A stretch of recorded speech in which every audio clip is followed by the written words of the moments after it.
मुच्यते। पूर्णस्य पूर्णमादाय पूर्णमेवावशिष्यते। ॐ शान्ति शान्ति शान्तिः।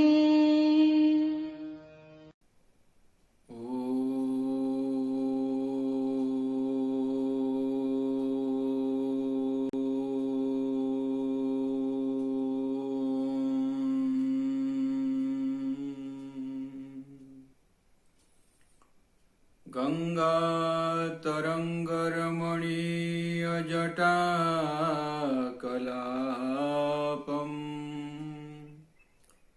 गौरी निरन्तरविभूषितवामभागम् नारायणप्रियमनङ्गमदापहारम् वाराणसीपुरपतिं भज विश्वनाथम्। श्रीविद्ये शिववामभागनिलये ह्रीङ्कारमन्त्रोज्ज्वलाम् श्रीचक्राङ्कितबिन्दुमध्यवसताम् श्रीमत्सभानायिकाम् श्रीमच्छण्मुखविघ्नराजजननीं श्रीमज्जगन्मोहिनीं मीनाक्षीं प्रणतोऽस्मि सन्ततमहम्। कारुण्यवारां निधिम् वंशी विभूषितकरान् नवनीरदाभात् पीताम्बराधरुणबिम्ब फलाधरोष्ठात् पूर्णेन्दुसुन्दरमुखा दरवीन्दनेत्रात् कृष्णात् परं किमपि तत्त्वमहं न जाने। गुरुर्ब्रह्मा गुरुर्विष्णुर्गुरुर्देवो महेश्वरः गुरुः साक्षात् परं ब्रह्म तस्मै श्री गुरवे नमः। तस्मै श्री गुरवे नमः। अनंत कोटि विश्व ब्रह्मांड नायक सर्वांतर्यामी सर्वेश्वर अखिलेश्वर परमपिता परमेश्वर की अहेतु की अनुकंपा, महापुरुषों की मंगलमयी प्रेरणा से प्रेमपुरी आश्रम ट्रस्ट के द्वारा संचालित सत्संग कार्यक्रम में उपस्थित मातृशक्ति तथा सज्जनों, हम लोग श्रीमद् भगवद गीता के 9वें अध्याय राज विद्या राजगुह्य योग के ऊपर चिंतन मनन कर रहे हैं। इसके पूर्व हम लोग विचार कर रहे थे राक्षसी आसुरी प्रकृति, मोहिनी प्रकृति, जो तामसिक प्रकृति है, प्रमाद, आलस्य, निद्रा, तंद्रा, दीर्घ सूत्रिता, जिसके कारण व्यक्ति आत्मोन्मुख नहीं होता है, जड़ जैसे बना रहता है। जैसे सुसुप्ति अवस्था है, जड़ रूप है। और इस प्रकार के प्रकृति से युक्त जो व्यक्ति होते हैं, देह में ही संकेंद्रित रहते हैं। देह को ही आत्मा मानते हैं, लेकिन देह के अंदर देही भी है, जिसकी उपस्थिति में शरीर आदि में क्रियाएं दिखाई पड़ रही है।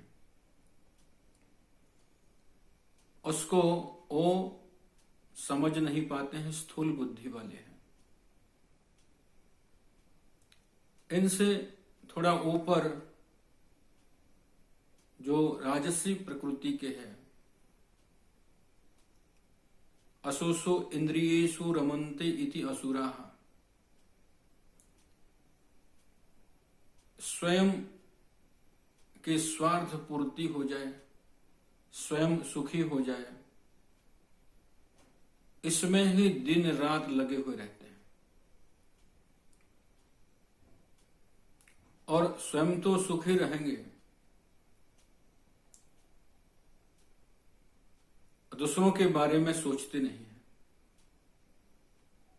और जैसे आजकल लड़का पढ़ लिया, विदेश चला गया, शादी कर ली, माता पिता वृद्ध है, उसके बारे में सोचता नहीं है। अरे बचपन में जब तुम पैदा हुए थे उस समय दिन रात जगते थे, तुम्हारे पालन पोषण में ही संपूर्ण जीवन को खपा दी, लगा दी। अभी आपकी आवश्यकता है, लेकिन आप बहुत दूर चले गए, केवल अपने सुख को ही आप देख रहे हैं, स्वार्थ सिद्ध करने में ही लगे हुए हैं। पैसा तो आप बहुत कमाएंगे, लेकिन स्वयं सुखी बने, इसके लिए आप दिन रात परिश्रम करते हैं। आगे चल करके उतने परिश्रम जो आपने किया है, उसके नाते बहुत बड़ा बीमारी के शिकार बनते हैं, बीमार से ग्रस्त हो जाते हैं। तो राजसिक प्रकृति के जो व्यक्ति है वो स्वार्थ सिद्ध करने में लगते हैं। और भी एक राजसी प्रकृति है जिसको यहाँ राक्षस प्रकृति कहा गया है।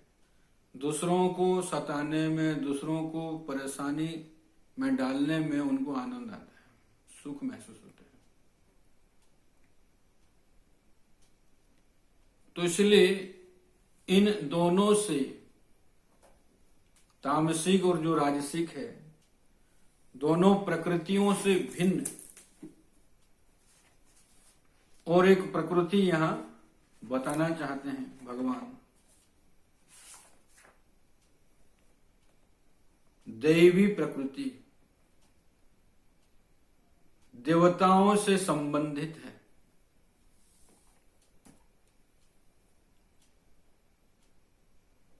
देवताओं से संबंधित है। वो क्या है? महात्मानस्तु मां पार्थ दैवीं प्रकृतिमाश्रिताः भजन्त्यनन्यमनसो ज्ञात्वा भूतादिमव्ययम्। तू कह करके पूर्व में जो प्रसंग चल रहा था उसके विपरीत राजसिक तामसिक जो प्रकृति थी उससे विपरीत दैवी प्रकृति, सात्विक प्रकृति, ये कहां झलकती है? कहते हैं महात्मानः, महात्माओं में। दैवीं प्रकृतिमाश्रिताः ज्ञात्वा भूतादिमव्ययम् माम अनन्य मनसो भजन्ति। हे पार्थ, हे पृथा के पुत्र पार्थ, दैवी प्रकृति में स्थित होकर के जो महात्मा लोग हैं, मुझे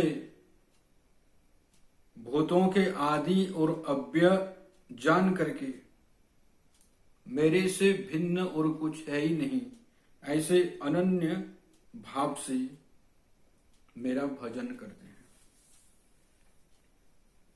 अब यहां महात्मा जिसका अंतःकरण विशाल है, जिसमें संपूर्ण संसार समा सकता है, जिसका दिल बहुत बड़ा है,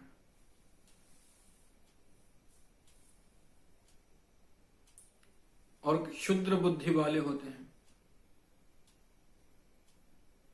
जो किसी को भी पास में नहीं रह सकते, सब में दोष दिखाई पड़ता है।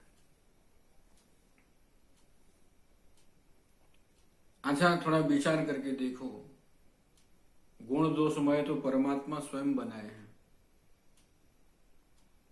और सबको आश्रय दे रखे हैं। ठीक इसी प्रकार महात्मा के पास अच्छे व्यक्ति भी जाते हैं, बुरे व्यक्ति भी जाते हैं, कांग्रेस पार्टी वाले भी जाते हैं, भाजपा पार्टी वाले भी जाते हैं, राजा भी जाते हैं, रंक भी जाते हैं। सब लोगों के लिए उनके दिल में जगह है, तभी तो वो महात्मा है। कोई भी आए, सब में एक अद्वितीय तत्व विद्यमान है। उस अद्वितीय तत्व को लोग विषय करते हैं, अनुभव करते हैं।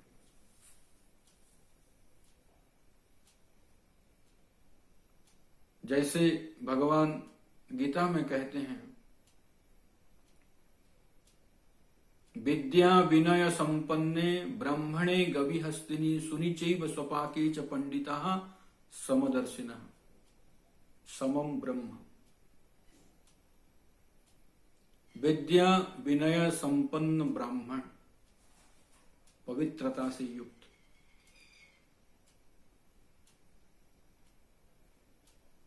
गौ, हाथी, कुत्ता, चांडाल,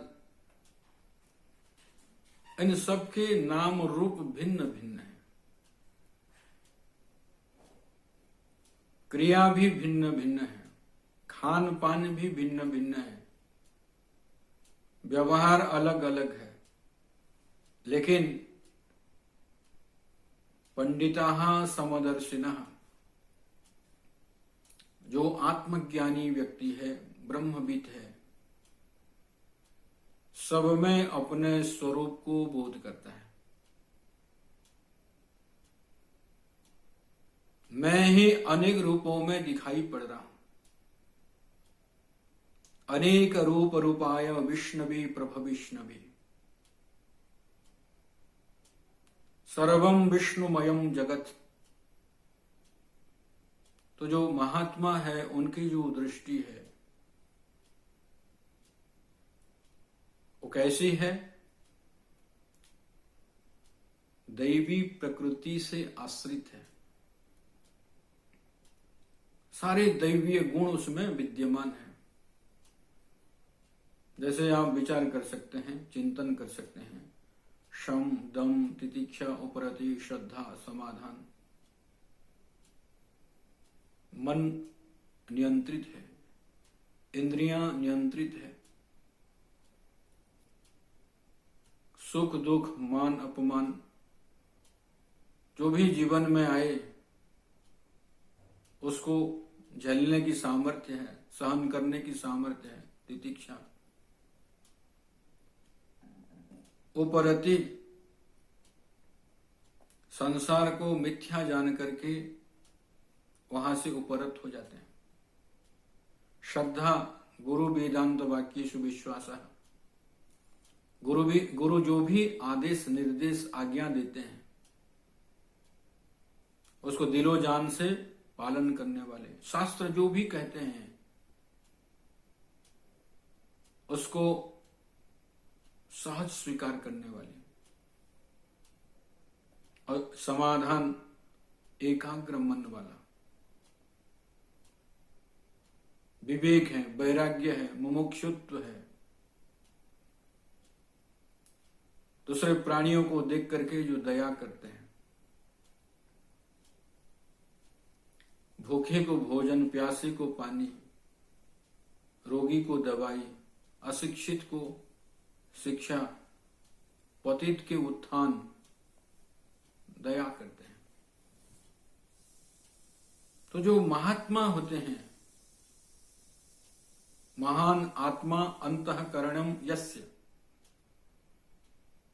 समहात्मा, समहात्मा सुदुर्लभ। तो ये वो महात्मा है, ये बहुत दुर्लभ है। तो इसलिए यहां कहते हैं जो महात्मा है,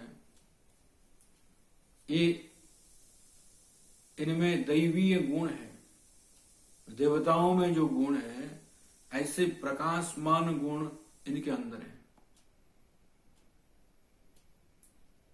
दूसरी बात, ये लोग संसार को फैलाते नहीं है। जैसे सामान्य व्यक्ति है, संसार को फैला करके चिंतित हो जाता है, चिंता बढ़ जाती है, भगवत चिंतन नहीं होता है। और जो महात्मा लोग होते हैं उसको समेट लेते हैं। एक फैलाता है, दूसरा समेटता है। फैलाने में बहुत परेशानी है और समेटने में आसानी है। तो इसलिए इनमें विशेष गुण होता है अपरिग्रह, त्याग।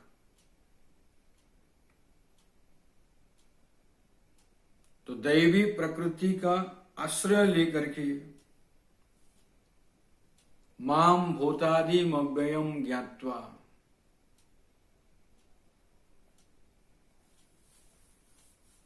भूतानाम आदि, कहने का मतलब जहां संसार की उत्पत्ति, स्थिति और लय होता है, ऐसा जो अधिष्ठान स्वरूप है,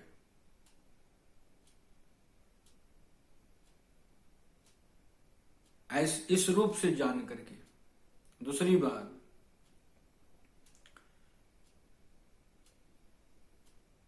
आत्मा और ब्रह्म की ऐक्यता का बोध करके। जो आत्मा है वही ब्रह्म है, जो ब्रह्म है वही आत्मा है। अच्छा, जितने अंतःकरण होंगे, सब अंतःकरण में एक ही आत्मा जो है ना झलकती है, प्रतिबिंब रूप से। सब अंतःकरण में मैं इस रूप में हूं, मैं ही हूं, ऐसा अद्वैत बोध वाले।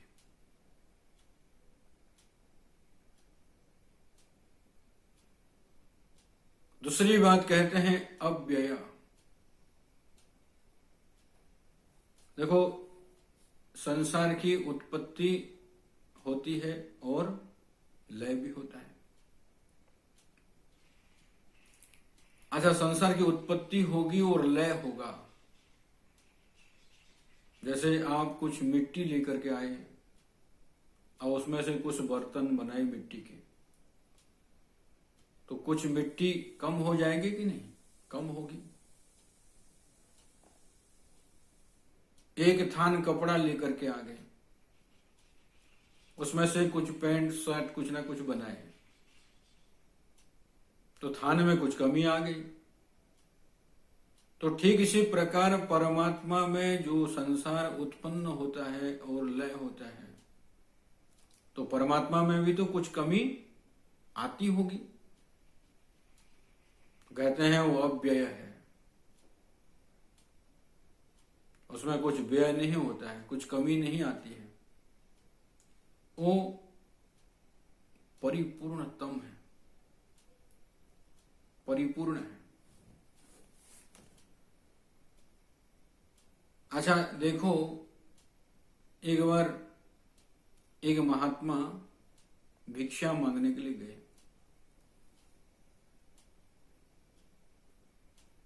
और गए किसके घर में? राजा के घर में, राज प्रसाद में गए। भिक्षान देहि, ये आवाज राजा ने सुनी। राजा बाहर आ गए, कोषाध्यक्ष को बुलाए कि आज प्रातःकाल एक भिखारी आया है, कुछ याचना कर रहा है, तो आप ऐसे करो, हीरे मोती से इसकी झोली भर दो। तो कोषाध्यक्ष हीरे मोती झोली में भरने लगे और भरते भरते जो है ना, उसके कोष में जितने भी हीरे मोती थे सब खत्म हो गए। राजा के पास गए, महाराज आपने वचन दिया है, भरो। राजा ने कहा, अरे वो भी और भी जितनी कीमती चीज है सब डालो, सोना डालो, चांदी डालो। और ऐसे डालते डालते ना राज प्रसाद में जो राजकोष था वो समाप्त हो गया। राजा चिंतित हो गए, मैं वचन दिया था कि आपकी झोली को रत्नों से भरूंगा, लेकिन मैं भर नहीं पाया, मैं अपने वचन से च्युत हो गया। महाराज मेरा एक निवेदन है,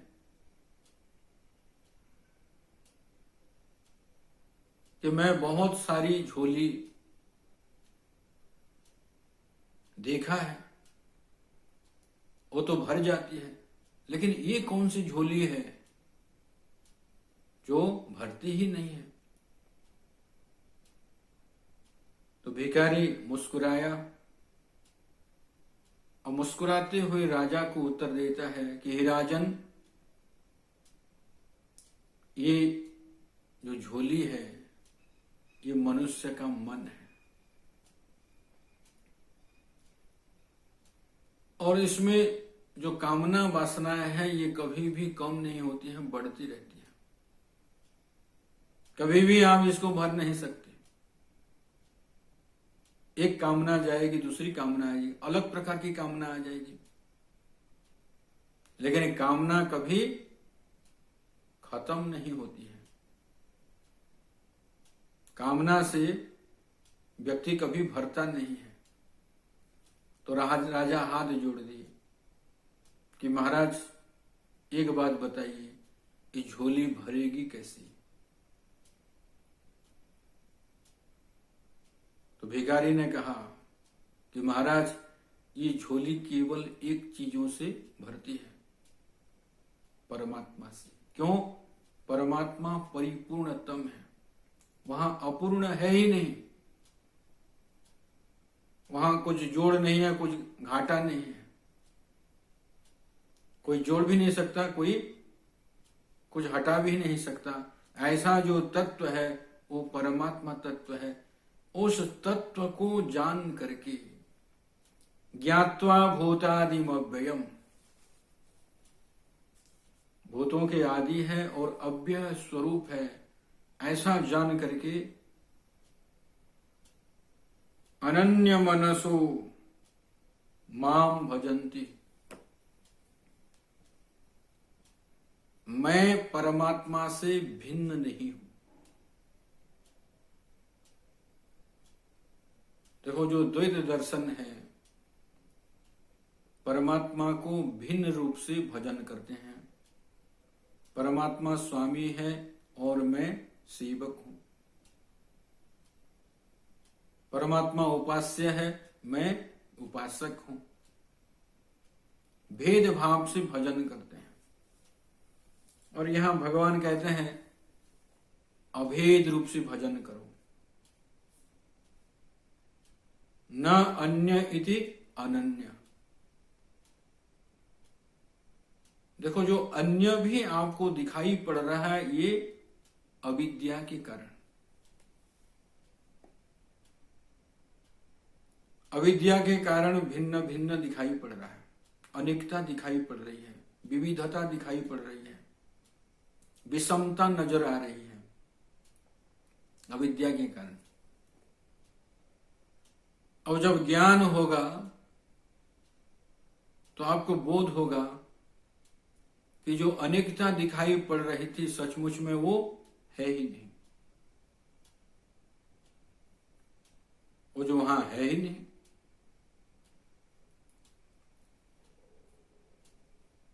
जैसे आप सोचो,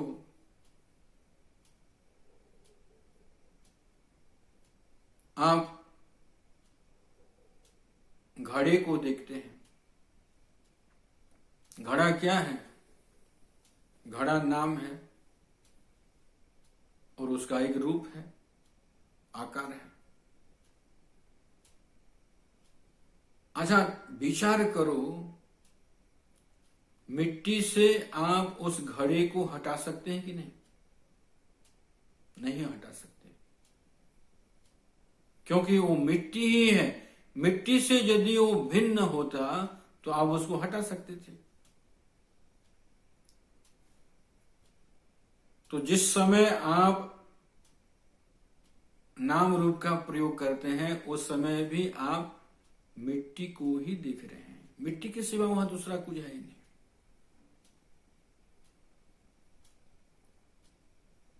अविद्या की वजह से ही आप वहां नाम रूप की कल्पना करते हैं, और नाम रूप मिथ्या है। सतचित आनंद जो तत्व है वो आपका स्वरूप है। दूसरी बात, आप सर्वव्यापक सत्ता है, सर्वाधिष्ठान है। जैसे आप सोचो, एक स्क्रीन में आप फिल्म देखते हैं,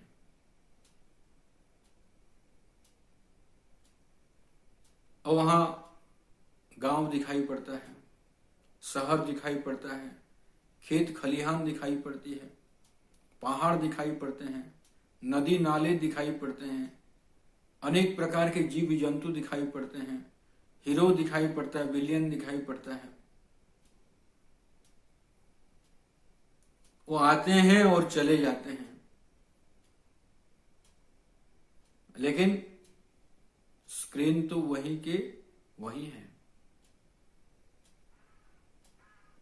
तो ठीक इसी प्रकार जो आत्म चैतन्य है,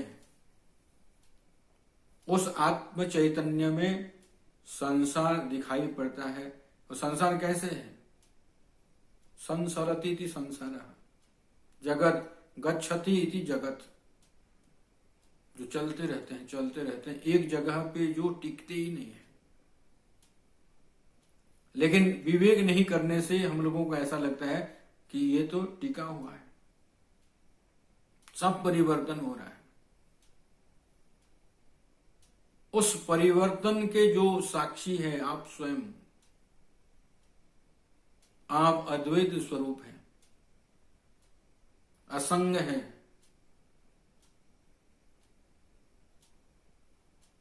और सर्वव्यापक हैं। इस सर्वव्यापक तत्व को अभिन्न रूप से बोध करके भजन करना।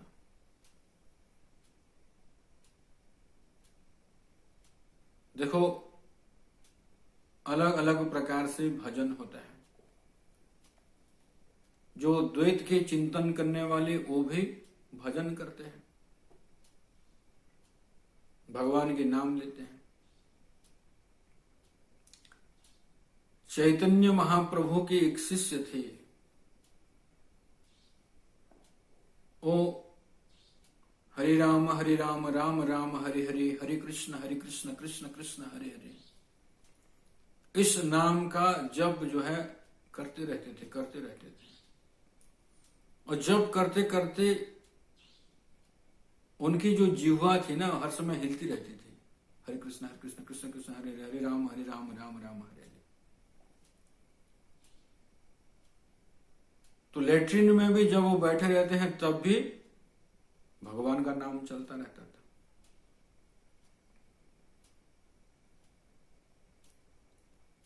तो उस समय एक दूसरा शिष्य था, वो जाकर के कहा चैतन्य महाप्रभु को कि आपके ये शिष्य इतने ढीठ है कि लेटरिन में बैठ करके भी भगवान के नाम लेता है, कितना पवित्र नाम है, अपवित्र अवस्था में ले रहा है, इसको दंड देना चाहिए। तो चैतन्य महाप्रभु उसको बुलाए, क्या लेटरिन के समय तुम भगवान के नाम लेते हो? हाँ गुरुदेव, मैं तो लेना नहीं चाहता हूं, लेकिन मेरी जीवा हिलती रहती है अभ्यास के नाते। तो चैतन्य महाप्रभु ने कहा कि कल से जीवा को पकड़ लेना। अब जीवा को पकड़ करके लेटरिन में बैठने के उपरांत भी उसकी जो जीवा थी वो हिलती रहती थी। तो दूसरा शिष्य था जो कंप्लेंट कर रहा था, वो कहा कि महाराज ये तो अभी भी ले रहा है। चैतन्य महाप्रभु फिर बुलाते हैं, कहते हैं कि अभी भी तुम भजन कर रहे हो। मना करने के उपरांत भी उसने कहा कि गुरुदेव मैं बहुत प्रयास किया आपकी आज्ञाओं को पालन करने के लिए, लेकिन इतने अभ्यस्त जिह्वा हो गई है कि उसको मैं रोक नहीं पाता हूं। चैतन्य महाप्रभु के लिए जा, हर अवस्था में तो भगवान का भजन कर, चाहे पवित्र हो चाहे अपवित्र हो। कोई भी व्यक्ति भगवान का नाम ले सकता है, किसी भी अवस्था में ले सकता है, किसी भी देश काल परिस्थिति में आप ले सकते हैं।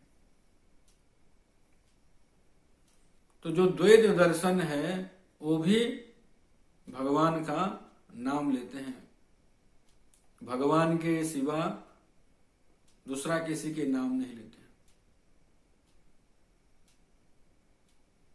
अच्छा, शास्त्र में ये भी बताया गया है कि शरीर का चिंतन करना, शरीर का नाम लेना जो परिवर्तनशील है, जिसमें मल मूत्र भरा हुआ है,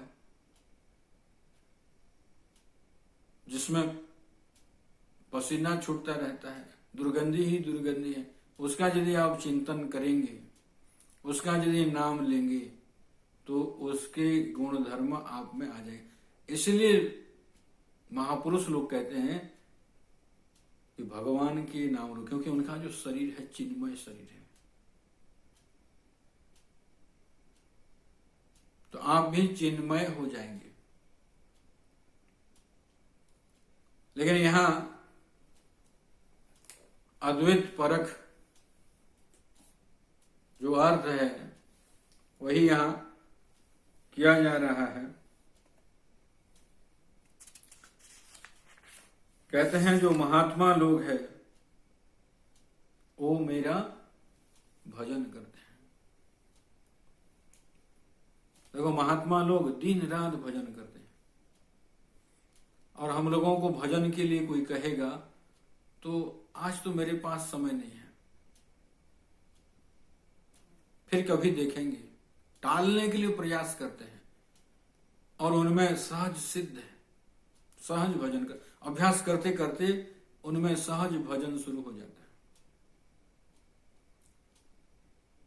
और जो भगवान का भजन करते हैं, जितने भी अवरोधक है, भगवान उस अवरोधक को स्वयं हटा देते हैं। एक बार भगवान विष्णु और नारद मर्त्य लोक में भ्रमण करने के लिए आए। तो घूमते घूमते एक गांव में प्रवेश करते हैं। गांव के सामने ही बहुत बड़े सेठ का घर है, 5 महल की बिल्डिंग थी। तो भगवान और नारद जी ब्राह्मण वेश में सवेरे सवेरे उनके घर के सामने जाकर के भिक्षां देहि, गेट कीपर कहा कि महाराज यहां नहीं, आगे बढ़ो। तो उन्हें कहे कि भाई पहनी करना है तो यहां से कुछ तो लेकर के जाना पड़ेगा। तो तर्क वितर्क होने लगा। इतने में सेठ जी आ गए। कौन है, क्या है? अरे भिखारी लोग हैं, भिक्षा मांगने गए। मैं मना कर रहा हूं फिर भी मान रहे। सेठ एक पत्थर उठा करके उनको फेंकने लगे। यहां आ गए सवेरे सवेरे और कुछ तुमको मिला नहीं। भगवान विष्णु और नारद वहां से भागे और भगवान विष्णु वर देते हैं और फूलो फलो पूतो ना हो, खूब संपत्ति वाला बन जाओ। नारद जी देख के चौंके, अरे इसने गाली दी, पत्थर फेंका, इसको भगवान ने वर दे दिए कि तुम और फलो फूलो। थोड़ा आगे गए, एक झोपड़ी थी और एक व्यक्ति बैठ करके भगवान का जप कर रहा था। तो बगल में एक गाय बंधी हुई थी। भगवान विष्णु और नारद वहां जाकर कहे, भिक्षाम देहि।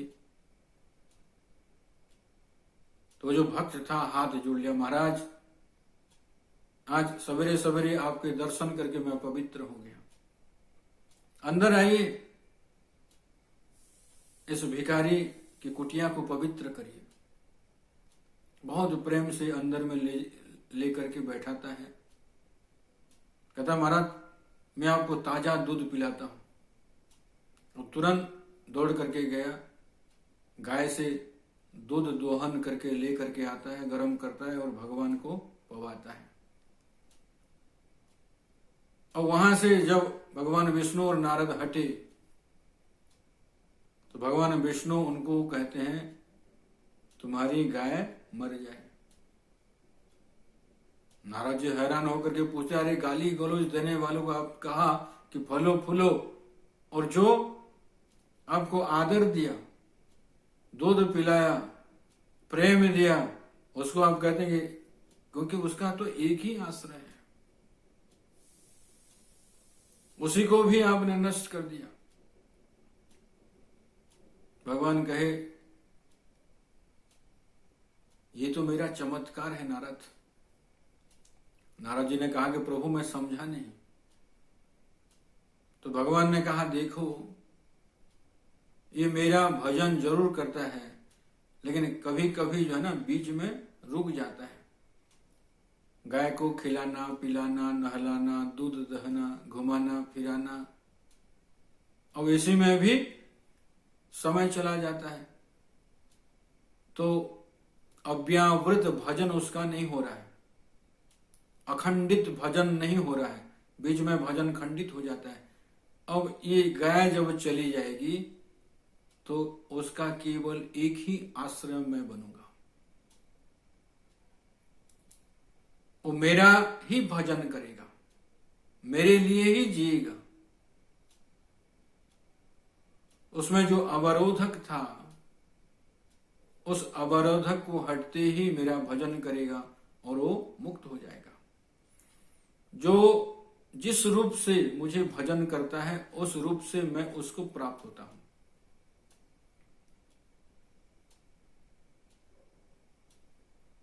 और जो सेठ है, गाली गलौज किया, पत्थर फेंका, लेकिन संपत्ति वाला बनना चाहता है। संपत्ति जब आ जाएगी तो अभिमान बढ़ जाएगा, दूसरों को हीन मानेगा। ये सब हीन व्यक्ति है, मैं तो उच्च कोटि के व्यक्ति हूं। तो उससे पाप होगा, क्योंकि सब रूपों में तो मैं ही हूं। अवज्ञा करेगा, अनादर करेगा, दुत्कारेगा, फटकारेगा, गाली गलौज करेगा तो उसका पाप का घड़ा भर जाएगा। और उसके चलते भले यहां दिखाई पड़ रहा है कि बिल्डिंग है, संपत्ति है, गाड़ी है, सेवक है, लेकिन आगे चल करके उसे नरक में जाना पड़ेगा। क्यों? उसका कर्म जो है दूषित हो गए। तो इसलिए मेरा जो भक्त है, जो महात्मा लोग हैं, दैवी प्रकृति में स्थित रहते हैं। देखो, सांसारिक लोग जो है महात्माओं को नहीं पहचान सकते। अच्छा, एक व्यक्ति घर घर जाकर के भिक्षा मांग रहा है, उसकी कोई कुटिया नहीं है, रहने के लिए भी जगह नहीं है, खाने पीने के लिए भी कोई वस्तु उसके पास नहीं है, दर दर भटकता है, भीख मांगता है, पेड़ के नीचे सो जाता है, लेकिन उसका मन जो है परम आनंद में है। क्यों? वो अपने आत्म स्थिति में है। लोग समझते हैं ये तो गया गुजरा है, लेकिन उसने अपने मन को काबू करके रखा है, इंद्रियों को वश करके रखा है, सब प्रकार के चीजों को सहन कर लेता है, मन परमात्मा में संस्थित है, सहज रूप में रहता है,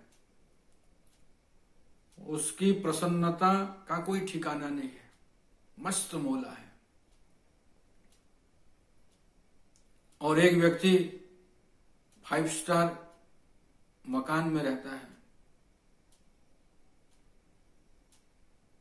दान करता है, चेक काटता है, लेकिन अनेक प्रकार की परेशानियों से जूझ रहा है। कार से जब उतरेगा तो दूसरे लोग समझेंगे कितना बड़ा व्यक्ति है, कितनी कीमती कार में ये चलता है, सबसे प्रसन्न व्यक्ति तो यही है, लेकिन उसका मन काबू में नहीं है, इंद्रियां काबू में नहीं है, बच्चे काबू में नहीं है, पत्नी काबू में नहीं है। वो तो घर में रहते हुए भी उसको लगता है कि मैं जेल के अंदर हूं, कोई मेरी बात मानते नहीं है, किसी को कुछ कहने से सुनते नहीं, नौकर तक भी नहीं सुनते हैं। अब व्यक्ति सब कुछ होते हुए भी लाचार हो जाता है। बाह्य दृष्टि से तो संपन्नता दिखाई पड़ती है, लेकिन सचमुच में वो कंगाल व्यक्ति है। और जो साधु महात्मा है, बाहर से तो विपन्न दिखाई पड़ते हैं, भिखारी दिखाई पड़ते हैं, लेकिन अंदर से वो संपन्न है। संपत नारायणो स्मृति, क्योंकि भगवान नारायण की स्मृति नित्य निरंतर उनमें बनी हुई है। तो इसलिए यहां अभेद चिंतन करना, जो घड़े के अंदर आकाश है और जो बाह्य आकाश है, वो एक और अभिन्न सत्ता है, अद्वितीय सत्ता है, अखंड सत्ता है। आत्म अभिन्न ब्रह्म का चिंतन करना ही भजन है। आत्म अभिन्न ब्रह्म, ये इस श्लोक के द्वारा भगवान बताए। और आगे महात्मा लोग भगवान की भक्ति कैसे करते हैं, उसको आगे के श्लोक में यहां भगवान बताने जा रहे हैं।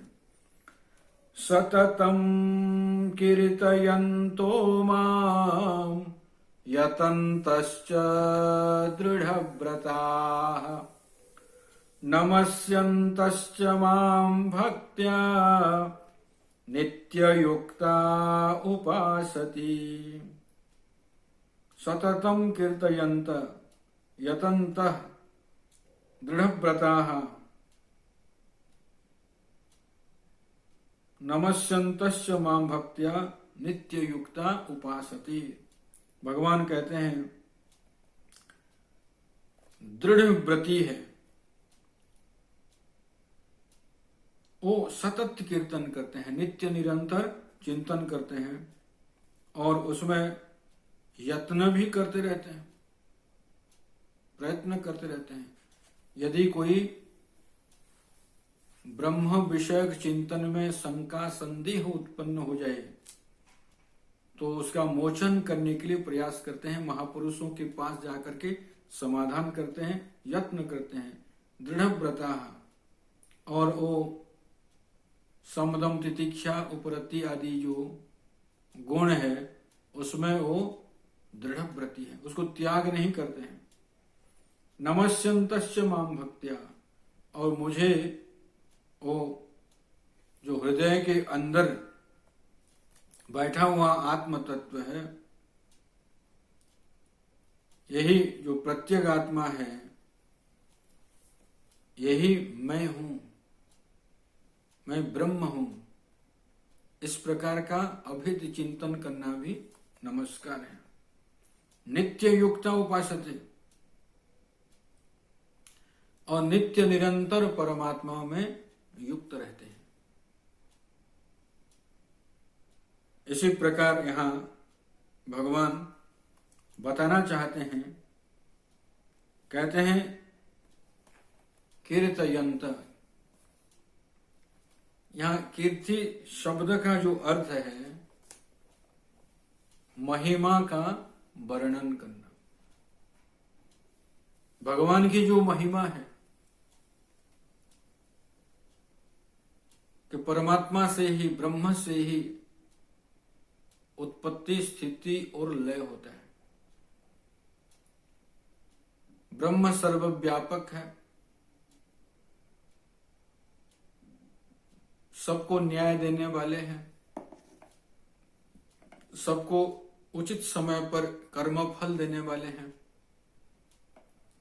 दयालु है, कृपालु है, शरणागत रक्षक है। इस प्रकार भजन करते हैं। एक भजन तो ये भी होता है, हरे राम राम राम हरे हरे, ओम नमो नारायणाय, ओम नमो नारायणाय, कृष्ण कृष्ण राधा राधा, ये भी भजन है। लेकिन यहां उससे थोड़ा उत्कृष्ट भजन, भजन करना, भगवान का नाम लेना। तो इसलिए कैसे भजन करना चाहिए यहां उसको बता रहे हैं। सततम कीर्तयन्तम, सततम कीर्तयन्तः। कभी कभी कीर्तन तो व्यक्ति करता है, कभी कभी भजन तो व्यक्ति करता है। जैसे कभी कभार आप मंदिर में चले गए, वहां भजन चल रहा है, 5 मिनट बैठ गए, तो आप कहेंगे मैं भी भजन करता हूं। लेकिन ये सतत है क्या? कई बार व्यक्ति सोचता है नहीं, मुझे तो भजन ही करना है, तो सवेरे भी कुछ समय निकलता है, भजन करता है, शाम को भी कुछ समय निकालता है, भजन करता है। कुछ दिन ये भजन चलेगा, लेकिन आगे चल करके कुछ कामकाज ऐसे आ जाते हैं, उस कामकाज के नाते भजन छूट जाता है। फिर कई दिन व्यतीत हो जाए, फिर सोचता है कि नहीं, अरे फिर भजन करना है। फिर कुछ दिन भजन करता है, फिर सांसारिक विषयों में फिर कुछ दिन फंस जाता है। तो ये जो भजन है ये कैसा है? सतत नहीं, ये तो टूटे टूटे आप भजन करते हैं। नित्य निरंतर परमात्मा का भजन करना। मीराबाई जी थी, जब मेवाड़ छोड़ करके वृंदावन चली गई। देखो, ये बहुत जरूरी है कि जीवन में कुछ ऐसे नियम बनाना और उस नियम पे दृढ़ रहना। तो मीराबाई ने नियम क्या बनाई कि नहीं, रोज यमुना स्नान करना है, कुछ भागवत पाठ करना है, कुछ समय भगवान का नाम जप करना है, और रोज एक संत महापुरुष का दर्शन करना है, उनसे आशीष लेना है, उनसे कुछ उपदेश सुनना है। नियम बना करके उस नियम को पालन करना। और हम लोगों के जो नियम है ना, वो टूटता रहता है, उसका कोई फायदा ही नहीं है। और यहां भगवान कहते हैं जो दैवी गुण से युक्त है, जो भक्त है, सततम कीर्तयन्तो माम, सतत गीता, ब्रह्मसूत्र, उपनिषद, योग वशिष्ठ, चित सुखी, खंडन खंड खाद्य, अद्वैत सिद्धि, बहुत सारे जो ग्रंथ है, उन ग्रंथों का पर्यालोचन करते रहते हैं, चिंतन मनन करते रहते हैं। और चिंतन करते करते कभी कभी कुछ शंका भी आ जाती है। तो जब शंका आ जाए तो तुरंत मोचन करिए और नम्रता के साथ, निरभिमानता के साथ जो विज्ञ है, प्रज्ञावान व्यक्ति है,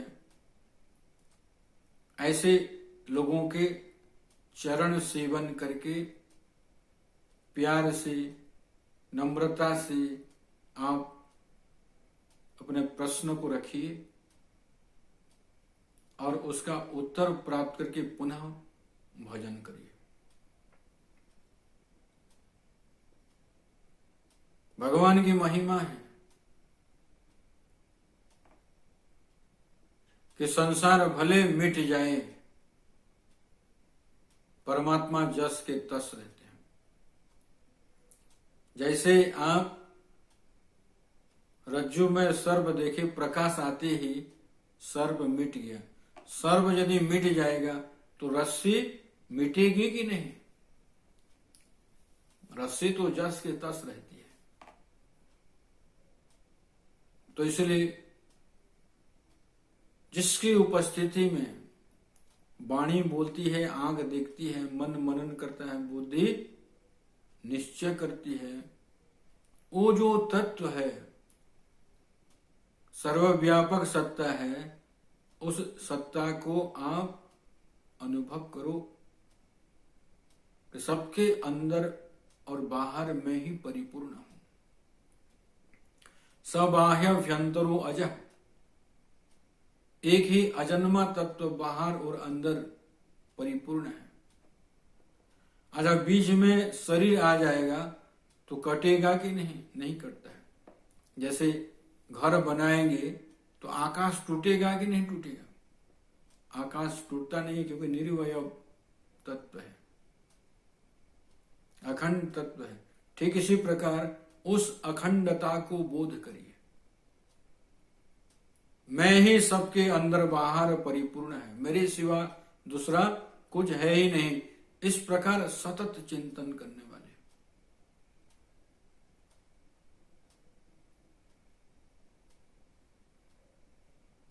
और दृढ़ व्रती होते हैं। और कुछ लोगों के जो व्रत है ना, वो टूटता रहता है, कभी कुछ कभी कुछ। सार्वभौम व्रत होना चाहिए। जैसे कुछ लोग व्रत रखते हैं तो अभी तीर्थाटन में जा रहे हैं तो झूठ नहीं बोले, लेकिन दुकान में रहते समय झूठ बोलना है। तो तीर्थाटन देश अवच्छेदेन आप सत्य बोलते हैं, तो ये सार्वभौम नहीं हुआ। काल अवच्छेदेन, एकादशी के दिन झूठ नहीं बोलना है, बाकी दिन आप झूठ बोल सकते हैं। तो सार्वभौम जो व्रत है दृढ़, उस व्रत में दृढ़ होना चाहिए कि मैं सत्य का पालन करूं, अहिंसा का पालन करूं, ब्रह्मचर्य पालन करूं, अपरिग्रह पालन करूं, और अचौर्य व्रत मेरा हो, सम दम तितिक्षा उपरति श्रद्धा समाधान, इसमें मैं दृढ़ रहूं। तो इस प्रकार व्रति वाला होना चाहिए, हिलना नहीं है। जैसे राम के दरबार में अंगद जी गए और रावण के सामने बात रखी कि आप में से कोई भी मेरे एक पैर को यदि आप हिला देंगे, हटा देंगे, तो सीता आपकी हो जाएगी। भगवान राम के प्रति कितनी दृढ़ आस्था है, कितना दृढ़ विश्वास है। और उस विश्वास के नाते विश्वासो फलदायक, रावण के जितने भी अनुचर थे, बड़े बड़े शक्तिशाली वीर थे, सब आकर के पैर को हटाने के लिए प्रयास किए, लेकिन असफल रहे।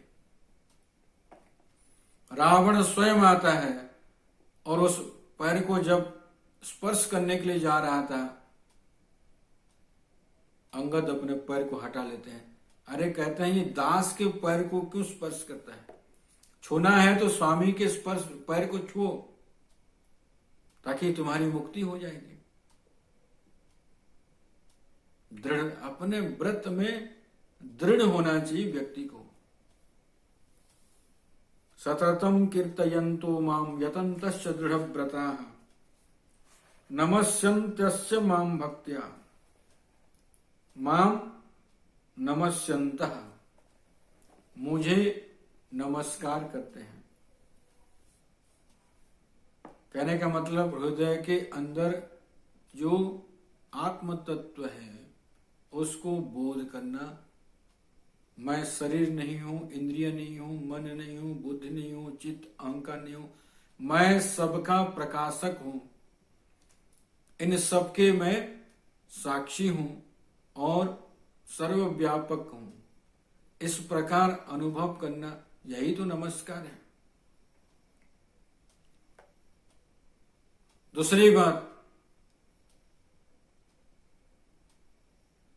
मेरा कुछ भी नहीं है, न में मम इति नमः, ऐसा भी अर्थ जो है महात्मा लोग करते हैं। न में मम इति नमः, मेरा कुछ भी नहीं है।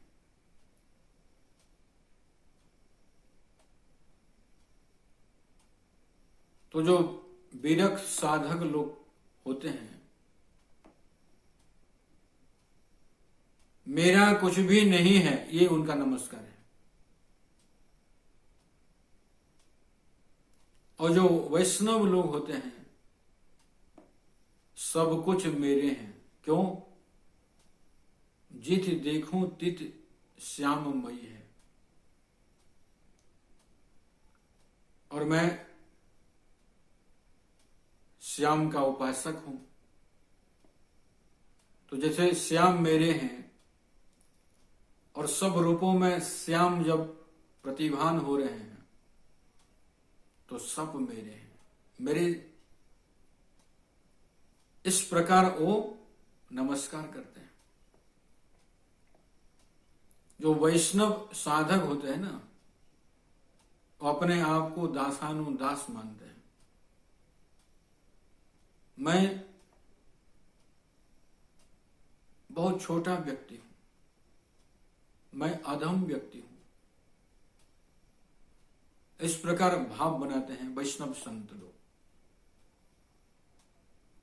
तो उससे होता क्या है? लाभ होता है, अहंकार नहीं होगा और मन में विक्षेप भी नहीं आएगा। क्योंकि अहंकार यदि आ गया तो व्यक्ति विचलित हो जाता है, परेशान हो जाता है। नमस्यन्तश्च माम भक्त्या, भक्ति भाव से। भजनम भक्ति, द्वैत का भी व्यक्ति भजन करता है, अद्वैत का भी भजन करता है। द्वैत का भजन यदि आप करेंगे निष्काम भाव से, तो आपका अंतःकरण शुद्ध हो जाएगा। और अद्वैत का भजन करेंगे तो अपरोक्षानुभूति आपको मिलेगी।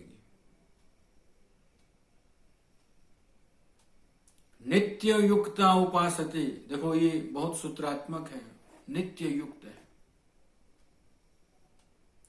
अच्छा, जब आप सो जाते हैं तो शरीर छूट जाता है, मन बुद्धि छूट जाते हैं, ठीक है, सारा दिन आप भजन किए, भजन में युक्त है, लेकिन जब रात में आप सो जाएंगे, मन बुद्धि जब छूट गए तो भजन भी तो छूट जाएगा। तो यहां नित्य युक्त उपासते, ये जो प्रयोग किए हैं भगवान, इसका अभिप्राय है सर्व अवभाषक है,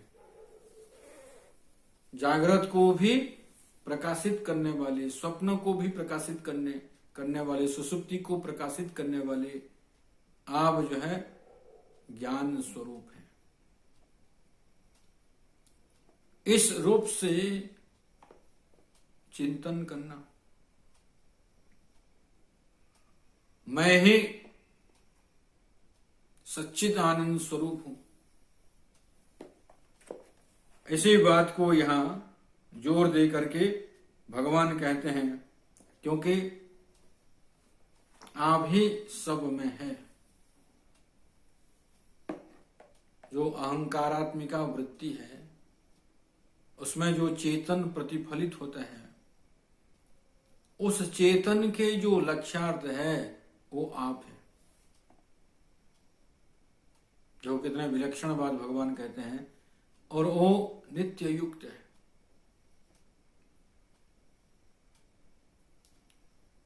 क्योंकि वो सर्वाधिष्ठान है। अहंकारात्मिका जो वृत्ति है, सुसुप्ति में वो जो वृत्ति है